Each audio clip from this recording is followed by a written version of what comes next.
झारखंड गोड्डा जिला के सुंदरपहड़ी प्रखंड के गांव बड़ा कालहाजोर में एक संथाल आदिवासी लड़के का जन्म होता है। वो बांसुरी बजाने में मग्न रहता था। वो गाय चराने के लिए आसपास के जंगल पहाड़ में जाया करता था। उसका नाम था वीर बाटा बजल सोरेन। उसके पिता ने सरोनी बाजार के एक महाजन रूपू सिंह तमोली से कर्ज लिया था।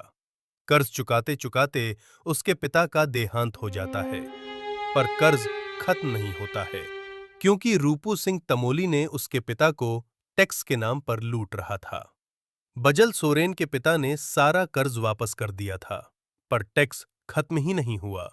अब बजल सोरेन को भी लूट रहा था।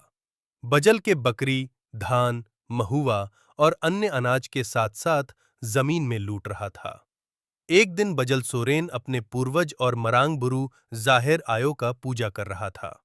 उसी समय महाजन रूपू सिंह तमोली भी आ जाते हैं और टैक्स मांगते हैं, पर बजल सोरेन पूजा में मग्न थे, इसीलिए ध्यान नहीं दे रहे थे। तभी महाजन ने बजल सोरेन के पानी से भरे लोटा को पैर से मरकर गिरा दिया। बजल सोरेन मन ही मन बहुत गुस्सा होते हैं, पर घर में देने के लिए कुछ नहीं होने के कारण बोलते हैं, महाजन, अभी तो देने के लिए कुछ नहीं है, कल आ जाना। दूध देने वाली गाय है, मैं आपको दे दूंगा। बजल सोरेन हर रोज की तरह गांव के करीब सांवला पहाड़ की तरफ गाय चराने जाते हैं और एक तलवार भी साथ में ले जाते हैं। तलवार को खेत के सीमा में छुपा देते हैं और बांसुरी बजाने लगते हैं।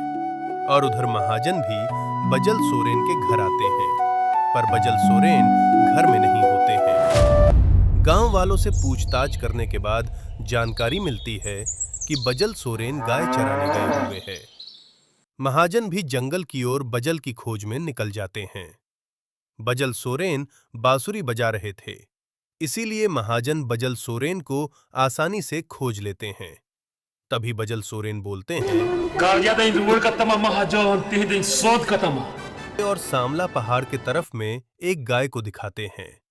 महाजन घोड़े के ऊपर से ही गाय के ओर देख रहा था। तभी बजल सोरेन खेत के सीमा में छुपा के रखे तलवार को निकलता है और गला काट के सिर को अलग कर देता है और कटे हुए सिर को पकड़कर सांवला पहाड़ के ऊपर दौड़ के जाता है और जोर जोर से चिल्लाने लगा। ये घटना अंग्रेजों को पता चलता है और बजल सोरेन को पकड़ने के लिए पुलिस भेजा गया, पर बजल सोरेन को आसपास में खोजने के बाद भी नहीं खोज सका। कहा जाता है कि बजल सोरेन उसी सांवला पहाड़ में छुप जाते थे, इसीलिए अब सांवला पहाड़ को बजल डूंगरी के नाम से जाना जाता है। बजल सोरेन को पकड़ने लिए अंग्रेजों ने एक चाल चली। अंग्रेजों ने बजल सोरेन को पकड़ने के लिए लातार तुला में लगड़े एनएच करवाया। लगड़े नाच संथाल आदिवासी का प्रमुख नाच है। बजल सोरेन लगड़े एनएच ढोल मंदार का आवाज सुन के अपने आप को नहीं रोक पाए और जंगल से निकलकर नाच में शामिल हुए और बांसुरी बजाने लगे। तभी पुलिस द्वारा धोखे से अचानक अरेस्ट कर लिया गया। तभी उसकी मां बोलती है, ओ कोई हुक्म ते बजल, ओ कोई बोले ते रूपू सिंह तमोली दोम हेलेथ की दिया। और बजल भी बोलते हैं, सीधो बोले ते नाय गो, कान्हो बोले ते रूपी सिंह तमोली दोन हेलेथ की दिया, सिंह तमोली दोन हेलेथ की दिया। कहा जाता है कि बजल को पकड़ने के बाद सीवड़ी जेल ले जाया गया था और फिर वहां से भागलपुर जेल में लाया गया था और फिर जेल में ही बजल सोरेन का प्रेम कहानी शुरू होता है। कहा जाता है कि बजल सोरेन जेल में होते हुए भी बांसुरी बजाते रहते। बांसुरी की धुन सुन के अंग्रेज जेलर की लड़की बजल सोरेन से प्रेम करने लगी थी, पर बजल सोरेन को फांसी की सजा सुनाई गई थी। बजल सोरेन को फांसी में चढ़ाने से पहले उससे उसकी अंतिम इच्छा पूछा गया। बजल सोरेन ने अपने अंतिम इच्छा में भी बांसुरी बजाना चाहा और उसे आखिरी बार बांसुरी बजाने के लिए कहा गया।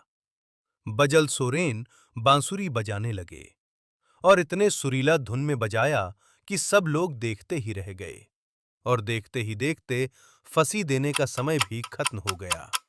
इसी कारण से फांसी की सजा नहीं दिया गया और कहते हैं कि इसके बाद बजल सोरेन का शादी अंग्रेज की लड़की के साथ हो गया और बजल को अपने साथ लेकर गए और कुछ लोग कहते हैं कि उसे बाद में धोखे से मार दिया गया।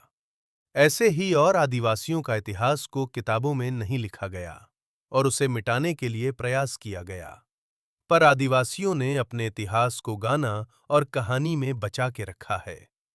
बजल सोरेन के नाम पर आज भी बहुत जगह पर मेला लगाया जाता है ताकि इनकी इतिहास न मिट सके। धन्यवाद। अगर आप लोगों को बजल सोरेन कहानी अच्छी लगी तो चैनल को सब्सक्राइब करने न भूलें।